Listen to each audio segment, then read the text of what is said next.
India versus Australia. আর যারা অস্ট্রেলিয়ার supporter তারা করে চ্যানেলকে সাবস্ক্রাইব করতে লাইক এবং কমেন্ট লিখে অস্ট্রেলিয়া, যারা ইন্ডিয়ার সাপোর্টার তারা করে চ্যানেলকে সাবস্ক্রাইব করতে লাইক এবং কমেন্ট লিখে ইন্ডিয়া।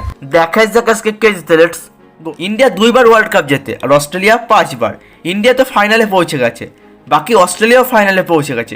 ইন্ডিয়ার ক্যাপ্টেন রোহিত শর্মা আর অস্ট্রেলিয়ার ক্যাপ্টেন প্যাট কামিন্স। ইন্ডিয়া 1983 সালে ও 2011 সালে ওয়ার্ল্ড কাপ জেতে, আর অস্ট্রেলিয়া 1987 সালে, 1999 সালে, 2003 সালে, 2007 সালে ও 2015 সালে ওয়ার্ল্ড কাপ জেতে। বাকি ফাইনাল ম্যাচে তোমরা কার সাপোর্টার কমেন্টে জানাও।